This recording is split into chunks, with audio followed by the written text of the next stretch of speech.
الحمد لله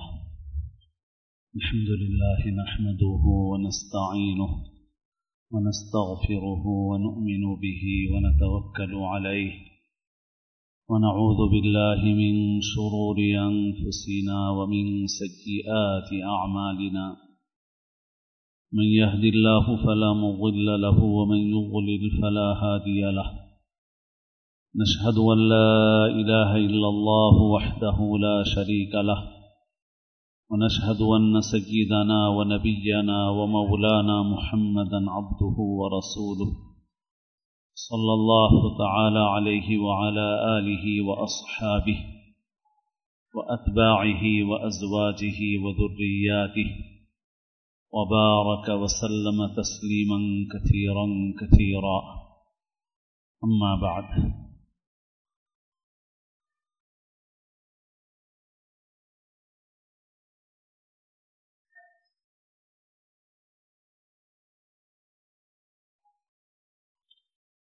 قابل احترام بزرگوں، عزیز دوستوں اور ساتھیوں، رسول اللہ صلی اللہ علیہ وسلم نے اس امت کو دجالی فتنوں سے آگاہ اور باخبر کیا اور اس فتنے سے بچنے کے لیے دعا کا آپ نے اہتمام فرمایا اور امت کو بھی تعلیم فرمائی۔ دجال کا جو لفظ ہے، اس لفظ سے ہی اس فتنے کا تعارف ہوتا ہے۔ دجال دجل سے ہے، جس کے معنی جھوٹ کے ہیں، ملمع سازی کے ہیں، یعنی کوئی چیز اندر سے کچھ ہو اور اس کے اوپر کوئی اور پرنی چڑھا دی جائے، اسے کہتے ہیں ملمع سازی۔ تو دجال کا فتنہ بس ایسا ہی ہے، اور یہ فتنہ بڑا ہماگیر ہے، اور اس فتنے کے اثرات اس وقت دنیا میں بہت تیزی کے ساتھ بڑھتے جا رہے ہیں۔ اس دجالی فتنے کا اصل نشانہ تو ایمان ہے، مسلمان ہے، اللہ پر اور آخرت پر ایمان رکھنے والے ہیں، سارا زور اس کا اسی کے اوپر ہے کہ لوگ رحمان کی اطاعت اور فرما برداری کا راستہ چھوڑ کر شیطان کا راستہ اختیار کر لیں۔ لیکن ساتھ ہی ساتھ اس دجالی فتنے کا ایک اثر جو اس دنیا میں ہے، وہ مسلمان ہی نہیں بلکہ تمام دنیا کے انسانوں کی صحت کے ساتھ کھلواڑ ہے۔ اس دجالی فتنے میں انسانوں کی قیمت نہیں ہے، انسانوں کو نقصان پہنچانے والے کاموں پر بہت خوبصورت غلاف چڑھا دیے گئے ہیں، جس کی وجہ سے انسان اسے اچھی چیز سمجھ کر اختیار کرتے ہیں، مگر وہ ان کے لیے انتہائی مضر ہوتی ہے۔ یہ بھی گویا ایک چھوٹا سا نمونہ ہے اس صورتحال کا جو حدیث میں بیان کی گئی ہے کہ دجال جس کو اپنی جہنم کہے گا وہ حقیقت میں جنت ہوگی، اور جس کو وہ اپنی جنت کہے گا وہ حقیقت میں دوزخ ہوگی۔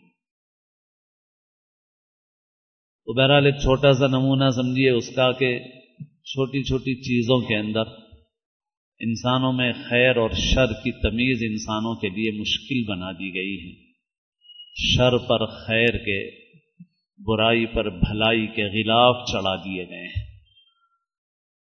اور انہی شعبوں میں ایک شعبہ انسانی صحت سے تعلق رکھتا ہے، اور ظاہر ہے کہ اس کی بڑی اہمیت ہے، کیونکہ انسان کا جو وجود ہے وہ اس جسم کے ساتھ وابستہ ہے۔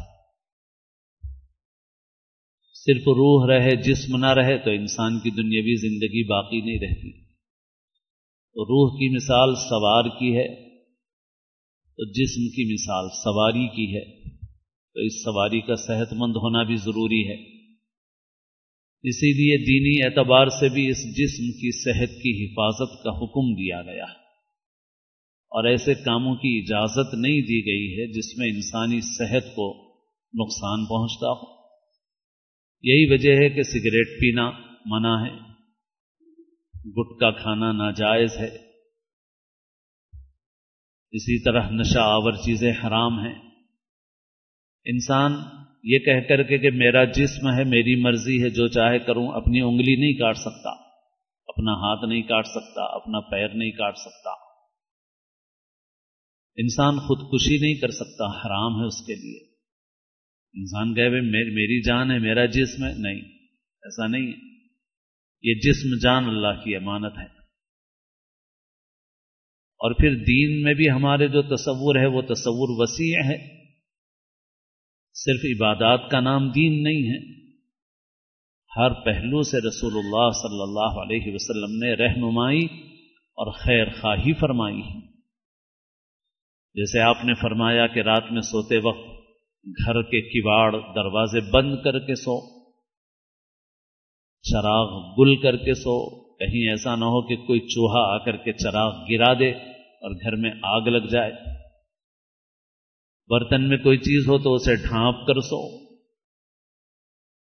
پانی پینا ہو تو پانی دیکھ کر پیو، گرم چیز پی رہے ہو تو اپنے منہ سے پھونک مت مارو، جوتا پہن رہے ہو اور وہ زیادہ وقت تک کسی ایسی جگہ رکھا ہوا ہے جہاں اس میں کسی چیز کے داخل ہونے کا بھی اندیشہ ہے، تو ضرور اہتمام سے اس جوتے کو جھٹک کر اسے پہنو کہ اندر کوئی کیڑا، کوئی بچھو، کوئی چیز ہوگی تو تمہیں ڈس لے گی۔ اب آپ بتائیے کہ ان چیزوں کا عبادات سے تعلق ہے؟ یہ خیر خواہی ہے۔ ہمارا دین جامع ہے، اور اسی طرح پوری زندگی کا جو طرز رسول اللہ صلی اللہ علیہ وسلم نے سکھایا ہے وہ جیسے آخرت میں کامیابی کا ذریعہ ہے، ویسے ہی دنیا میں بھی چین، سکون، کامیابی کا ذریعہ ہے۔ آپ نے سونے کے، جاگنے کے، کھانے کے، پینے کے جو طور طریق، جو انداز بھی سکھائے ہیں، ان سب میں ہمارے لیے صرف آخرت ہی کا نہیں بلکہ دنیا کا بھی فائدہ ہے۔ اور رسول اللہ صلی اللہ علیہ وسلم نے یہ سب باتیں جو جن کی طرف میں نے اشارہ کیا یہ حضور کی طرف سے ہے، یہ سب باتیں، تو اس وجہ سے یہ ہمارے دین سے جدا نہیں ہے، یہ دین کا حصہ ہے۔ کیونکہ انسان عبادت بھی اسی وقت کر سکے گا جب اس کے جسم میں جان ہوگی، جسم میں صحت ہوگی، ورنہ عبادت کیسے کر سکتا ہے، اچھے کام کیسے کر سکتا ہے؟ تو لہٰذا اس کی حفاظت بھی ضروری ہو گئی۔ تو رسول اللہ صلی اللہ علیہ وسلم کی تعلیمات سے ہمیں یہ بات ماننا۔ تو بہرحال اس زمانے میں، آج سے کئی برس پہلے کی بات ہے، ہمارے شہر کے ایک بڑے مدرسے میں ایک فقہی سیمینار ہو رہا تھا، جس کے اندر بڑے بڑے علماء تھے، اور ہمارے ملک کی ایک بڑی شخصیت، عالم اسلام کی ایک بڑی شخصیت ہے حضرت مولانا محمود مدنی صاحب دامت برکاتہم، وہ بھی تشریف فرما تھے۔ میں کچھ دیر کے لیے حاضر ہوا تھا استفادے کے لیے، تو چل رہے تھے محاضرات علماء کے، مفتیان کرام کے، اور موضوع اس وقت یہ تھا کہ جو کمیشن کا رواج اس زمانے میں ہو گیا ہے وہ جائز ہے یا ناجائز ہے، اس پر شرعی اور فقہی بحث علماء کر رہے تھے، بڑے بڑے علماء، مفتیان۔ جیسے ڈاکٹروں کا کمیشن ہے یا بعض مدرسوں میں کمیشن والا رواج ہو گیا ہے جو صحیح نہیں ہے، اس پر بحث ہو رہی تھی۔ تو اس بحث کے دوران حضرت مولانا محمود مدنی صاحب تھوڑی دیر کے لیے تشریف لائے مائک پر، اور مولانا نے جو بات فرمائی وہ میرے ذہن میں بیٹھی ہوئی ہے۔ مولانا نے کچھ دینی مدارس کے متعلق بھی بات فرمائی، جس چیز کا بھی ذکر ہوا اس کی مذمت بیان فرمائی کہ مدرسوں میں ایسا نہیں ہونا چاہیے۔ اور پھر اس کے بعد مولانا نے ایک عمومی بات جو فرمائی وہ یہ کہ مولانا نے فرمایا کہ اب تک دنیا میں سب سے بڑا مافیا ہتھیار بیچنے والی کمپنیاں تھیں، یعنی ایک گروپ ہے جو پوری دنیا میں لوگوں کا استحصال کرتا ہے، ایکسپلائٹ کرتا ہے انسانوں کو۔ تو وہ کس ذریعے سے کرتا تھا؟ اب تک جو سب سے بڑا مافیا تھا وہ ہتھیار بیچنے والی کمپنیاں تھیں۔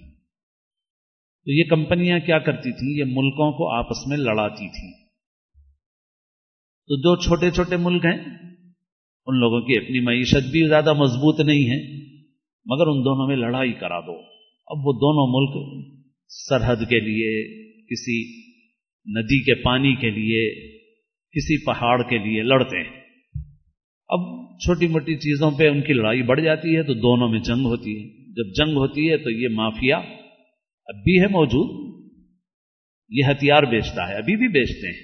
ابھی بھی بہت سے وہ ملک جہاں کے رہنے والے انسانوں کو کھانے کے لیے کھانا برابر میسر نہیں ہے، ان ملکوں کے بجٹ کا بڑا حصہ ہتھیار خریدنے میں خرچ ہو رہا ہے، کیونکہ ڈر ہے کہ پڑوس سے یہ حملہ کر دے گا، یہ حملہ کر دے گا، اس سے لڑائی، اس سے ٹینشن.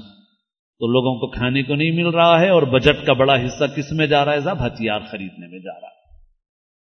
تو ابھی بھی ہے لیکن شروع میں یہ زیادہ تھا. مولانا نے فرمایا کہ اب تک سب سے بڑا مافیا ہتھیار بیچنے والی کمپنیاں سمجھی جاتی تھی، جو ملکوں میں اور بعض اوقات ملک کے اندرون میں بھی شورش، لڑائیاں برپا کرتی تھی. کسی گروپ کو کھڑا کر دیا، اس گروپ کو ہتھیار دے دیے. اب جب اس کا مقابلہ کرنے کا نمبر آیا تو پھر ملک کو ہتھیار بیچ دیے. تو ان کو ہتھیار بیچنا پیسہ کمانا، لوگ لڑیں مریں اس سے کوئی تعلق ان کو نہیں. مولانا نے فرمایا کہ اب تک سب سے بڑا مافیا ہتھیار بیچنے والی کمپنیاں سمجھی جاتی تھیں، اور اس وقت سب سے بڑا مافیا دوائیں بیچنے والی کمپنیاں سمجھی جاتی ہیں. مجھے یہ بات سنے ہوئے مولانا سے کم از کم 10 سال ہو رہے ہوں گے، میرا اندازہ یہ ہے، کم و بیش، اس سے کچھ زیادہ بھی ہو سکتے ہیں. کم سے کم 10 سال پہلے میں نے یہ بات سنی تھی. یہ محض واقعات نہیں ہیں، پڑھے لکھے سمجھدار لوگوں کے لیے اس تھوڑے میں بہت کچھ ہے.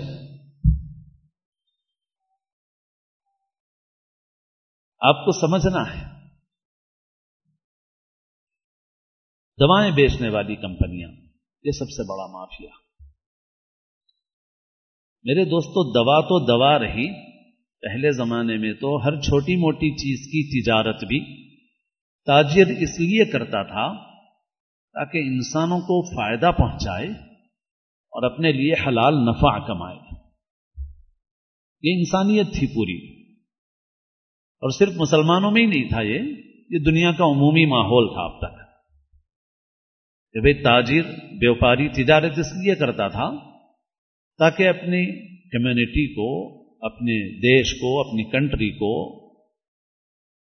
فائدہ پہنچائے اور خود بھی فائدہ کمائے، حلال نفع کمائے. تاجر بنوں میں ضرورتیں پوری ہوئیں ان لوگوں کی، ان کو کپڑا ملے، ان کو غلہ ملے، ان کو چیزیں ملیں، ان کو ضرورت کی چیزیں ملیں، مجھے فائدہ ملے، نفع ملے، کوئی برائی نہیں ہے اس میں. لیکن اس وقت دنیا میں تجارت اور مارکیٹنگ کا مطلب یہ ہے کہ انسان کو دھوکہ دے کر کے کسی طرح شیشے میں اتار لیا جائے اور اس سے لوٹ لیا جائے، چاہے اس کو نفع پہنچے نہ پہنچے، اس سے کوئی مطلب نہیں ہے. مارکیٹنگ کے نام پر بھی جو ٹریننگ دی جاتی ہے، وہ ٹریننگ بھی بعض اوقات ایسی ہوتی ہے. بعض نوجوانوں کے متعلق تو ہم نے سنا کہ ان نوجوانوں نے اس ٹریننگ میں شرکت کرنے کے بعد کہا کہ بھائی ہمارا ضمیر اتنا مردہ نہیں ہوا ہے، ہم یہ مارکیٹنگ نہیں کر سکتے، اس لیے کہ یہ مارکیٹنگ نہیں سکھائی جا رہی ہے، یہ تو دھوکہ دینے کا خوبصورت طریقہ سکھایا جا رہا کہ سامنے والے کو دھوکہ کس طرح دیا جائے اور اس کے جیب سے پیسے کس طرح نکلوا لیے جائیں. چیز فائدے کی ہے یا نقصان کی، اس سے کوئی مطلب نہیں. 2 روپے کی چیز 100 روپے میں بیچ دو، اسے شیشے میں اتار لو، اس سے پیسہ نکال لو. یہ اس انگریزی اور دجالی تہذیب کے آنے سے پہلے انسانیت میں یہ اتنی بڑی گندگی نہیں تھی. چھوٹے موٹے دھوکے باز دھوکہ بازی کرتے تھے، عیب چھپاتے تھے، انفرادی سطح پہ ہوتا تھا کہ وہ تاجروں میں اچھے بھی ہوتے تھے، برے بھی ہوتے تھے، امانت دار بھی ہوتے تھے، دھوکے باز بھی ہوتے تھے، عیب چھپانے والے بھی ہوتے تھے، مگر یہ نہیں تھا کہ ایک فن بن گیا ہو. لیکن اب ایسا ہو گیا ہے. اور پھر اس کے بعد جو چیزیں انسانوں کو دی جا رہی ہیں وہ فائدے کی ہیں یا نقصان کی، اس سے بھی بحث نہیں. بھائی انسان کو کوئی فائدے کی چیز دو اس سے 4 پیسے کماؤ. نفے میں بھی بعض وقت پابندی نہیں رہتی، حالات کے اعتبار سے زیادہ نفع لینے کی بھی گنجائش رہتی ہے. اچھا نفع لے لو، کوئی بات نہیں ہے. آپ ایک اچھی فائدے کی چیز جو یہاں آپ کے ملک میں پیدا ہوتی ہے اس کو آپ امریکہ لے گئے اور آپ نے اسے امریکہ میں ڈالر میں بیچا تو آپ کو 200-400 گنا ہو گیا. ہو سکتا ہے فائدہ ہو جائے آپ کو، کوئی بات نہیں ہے. اگر آپ نے یہ فائدے کی چیز لے کے ان کو پہنچائی ہے نا بھائی، تو ان کو ایک اچھی مفید چیز دی ہے، آپ نے نفع کمایا ہے. لیکن اب تجارت کی صورتحال ایسی ہے کہ آپ سامنے والے کو کچھ بھی دے دو، چاہے اس میں فائدہ ہو نقصان ہو، کوئی جیے کوئی مرے، اس سے کوئی مطلب نہیں، ہم کو پیسہ ملنا چاہیے. تیل کے ایک تاجر جو ہمارے محلے میں ہی رہتے تھے پہلے اور ہول سیل تاجر تھے بڑے، مرحوم ہو گئے وہ، تو انہوں نے خود مجھ سے ایک مرتبہ کہا تھا کہ ہمارے پاس کھوپرے کا تیل بکتا ہے. ایک تیل اصلی ہوتا ہے، دوسرا تیل ملاوٹی ہوتا ہے جس کے اندر کیروسین آئل گیس کے تیل کی طرح چیز ملی ہوئی ہوتی ہے، کیمیکل اس قسم کا ہوتا ہے. بھائی ہم تو بتا دیتے ہیں آنے والے کو کہ بھائی یہ اصلی ہے یہ ملاوٹی ہے، آپ کو کیا لینا ہے. تو دکاندار بولتا ہے بھائی یہ ملاوٹی دے دو کیونکہ اس میں مارجن مجھے زیادہ ہے. میں یہ 1000 کا بیچوں گا تو 100 روپے ملیں گے، یہ 1000 کا بیچوں گا تو 200 روپے ملیں گے مجھے، تو مجھے 200 روپے کا مارجن چاہیے. اب یہ تیل میں جس کو دے رہا ہوں وہ تیل اس کے جسم کو کتنا نقصان پہنچائے گا، وہ کیمیکل اس کے سر میں ڈالا جائے گا تو اس کی صحت کا کیا حشر ہوگا. اس سے مجھے مطلب نہیں ہے، مجھے 200 روپے کے مارجن سے مطلب ہے. ایک چیز نہیں ہے یہ، آپ سمجھ رہے ہوں گے مولانا کو کوئی ایک آدھ چیز مل گئی. اگر میں آپ کے ساتھ لسٹ بنانے کے لیے بیٹھ جاؤں بالکل حقائق کی بنیاد پر، محض اندازوں کی بنیاد پہ نہیں، بالکل پکی حقیقتوں کی بنیاد پہ میں آپ بیٹھ جائیں تو ہمارے گھنٹوں گزر جائیں گے، اتنی لمبی لسٹ بن جائے گی. ایک چیز نہیں ہے یہ. اب اس کی صحت کو کیا نقصان پہنچ رہا ہے، اس سے کوئی مطلب نہیں. اب اسی طرح سے بہت ساری چیزیں ہیں، وہ چیزیں جو انسان کے کھانے میں آتی ہیں، جو انسان کے جسم کے اندر جاتی ہیں، راست انسان کے، اس کے اندر یہ حال ہے تو انسان کی صحت کا کیا ہوگا پھر، جو پیٹ میں جا رہی ہیں انسان کے. اب چیزیں ایسی ہیں کہ جب ہم ان پہ ویسے غذاؤں کے متعلق اس سے پہلے بھی بعض اوقات شوگر وغیرہ پر زیادہ میں نے باتیں عرض کی ہیں اور وقتاً فوقتاً کرتا بھی ہوں، تو بعض وقت ایسا احساس ہوتا ہے کہ آدمی یہ سوچتا ہے کہ بھائی ارے اب اتنا کرے تو زندگی گزارنا مشکل ہے بھائی، یار کیسا کریں گے،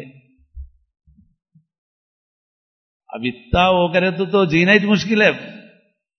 لیکن اگر آپ ایسا سوچیں گے بس آپ کے دواخانے آباد رہیں گے، آپ کی اپنی صحت بھی خراب رہے گی، آپ کی اولادیں آپ سے زیادہ متاثر ہونے والی ہیں. اللہ حفاظت فرمائے.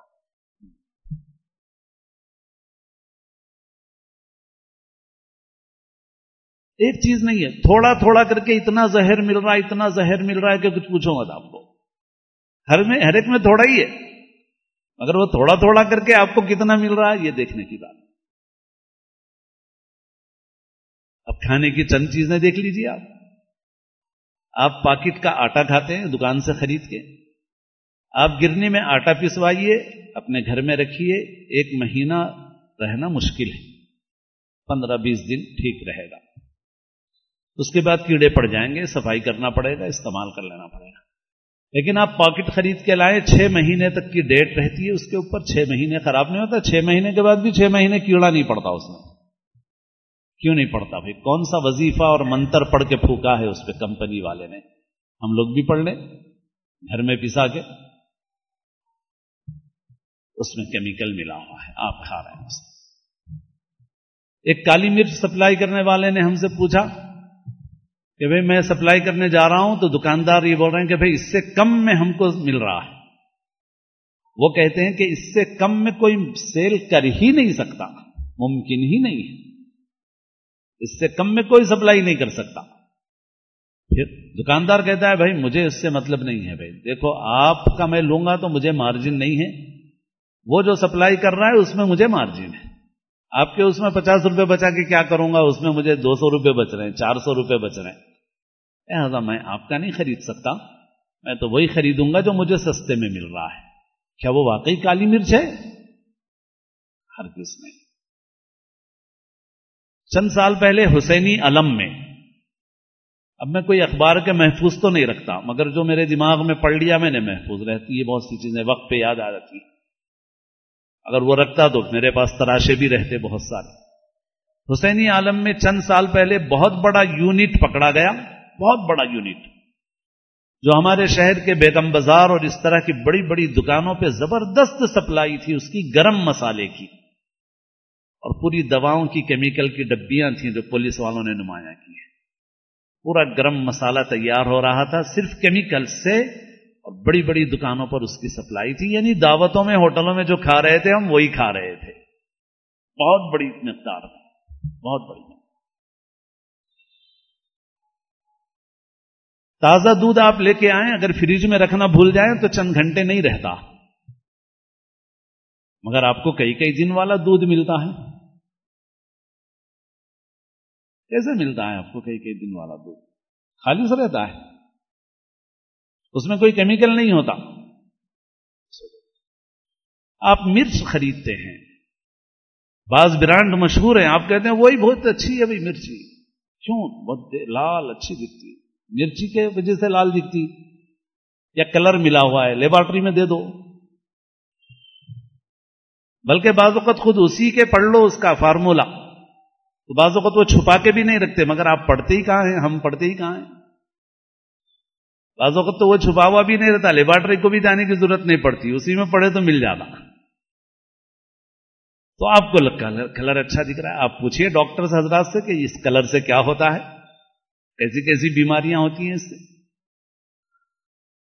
تو بہرحال میرے دوستوں، اس وقت بھی جو دنیا میں وبائی امراض یا انفیکشنز چل رہے ہیں، اللہ ہی جانتا ہے کیا ہے، لیکن یہ سب، ان سب کے پیچھے انسانیت کا استحصال کرنے والے لوگ ہیں، اور ہم کریں کیا؟ ہمارے لیے بہت مشکل ہے۔ مشکل کیا ہے؟ بیک ٹو نیچر، فطرت کی طرف لوٹ کے آئیے۔ آپ کو کچھ مشقت اٹھانا پڑے گا۔ آپ جو زیادہ آرام طلب ہو گئے ہیں، ہماری عورتوں کو خاص طور پر شعور دینا پڑے گا۔ آپ جو بہت آرام طلب ہو گئے ہیں، ہر چیز مل جائے، جو لوگ نیوٹریشنس ہیں، اس لائن میں بہت اچھے جانے مانے اونچے انٹرنیشنل سطح پہ لوگ ہیں، بعض ان کی باتیں مجھے پہنچی ہیں کہ وہ لوگ یہ کہتے ہیں کہ جو بھی ڈبہ بند ہے، پیک ہے، اچھے سے آپ سپر مارکیٹ سے خرید کے لائیے، مہنگے کہیں سے بھی لائیے، جو کچھ بھی ڈبہ بند ہے یہ آپ کے لیے غذا نہیں ہے، آپ کی صحت کے لیے کچرا ہے۔ یہ جو بھی ڈبہ بند چیز ہے پیک ہے، جب اس کو پیک کیا گیا تو اس میں وہ اجزاء ڈالے گئے جو اس کو ایک لمبے عرصے تک محفوظ رکھے، کیڑ سے بچائے۔ پھر اس کے بھی کانٹینٹس آپ پڑھ لیجئے، بعض یوٹیوب پہ بھی بعض چینلز ہیں جس میں بعض لوگ ان چیزوں کا پورا تجزیہ کرتے ہیں کہ اس میں کیا کیا چیزیں ملی ہوئی ہیں۔ آپ دیکھیے اس میں صابن ہے، ٹوتھ پیسٹ ہے، تیل ہے، وغیرہ وغیرہ۔ جیسے میں نے کہا لسٹ تو ختم نہیں ہوگی، ہم آپ بیٹھیں گے۔ بہرحال ہم یہ بھی نہ سمجھیں کہ کچھ نہیں کر سکتے، بھئی کچھ نہیں کر سکتے، جتنا کر سکتے ہیں اتنا کرو، آہستہ آہستہ لوٹو بیک ٹو نیچر، تھوڑی سی مشقت اٹھاؤ، مگر یہ ہے کہ صرف آرام حاصل کرنے ڈبہ بند پیک چیزیں استعمال مت کرو۔ ہوٹلوں میں، دعوتوں میں، کیٹرنگ والوں کے ذریعے سے جو مسالہ استعمال ہوتا ہے ان کو اتنی فرصت ہے کہ وہ اصلی ڈھونڈیں گے، ان کو تو بس یہ ہے کہ جس میں ٹیسٹ زیادہ آئے گا بس وہ لائیں گے آپ کے لیے، جس میں آسانی زیادہ ہوگی وہ لائیں گے آپ کے لیے۔ آپ کیا کھا رہے ہیں، ہم لوگ کیا کھا رہے ہیں، انسانوں کو کیا مل رہا ہے؟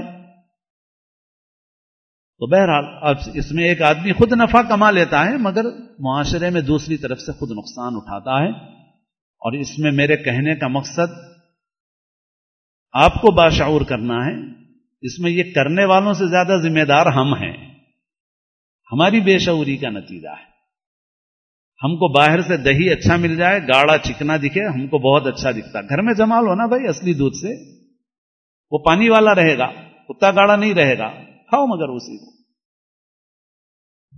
تو ہمارے شعور کی کمی ہے، ہمارے شعور، ہم لوگوں کو باشعور ہونا ہے، اپنی جسمانی صحت کی حفاظت کرنا ہے۔ ایک مسلمان کی حیثیت سے یہ ہمارے لیے شرعی حکم بھی ہے، اور یہ جو دنیا میں اب جو سسٹم ہے، ہم چاہتے ہیں کہ ہم اپنے کو صحت مند رکھیں، تو ہم کو فطرت کی طرف لوٹنا ہے اور اس طرز زندگی سے نکل کر کے پرانے طرز زندگی کی طرف جتنا ممکن ہو ہمیں اس طرف جانا ہے، تاکہ ہماری صحتوں کا تحفظ رہے اور اسی پر ہماری ساری زندگی اور اس کی سرگرمیوں کا مدار ہے۔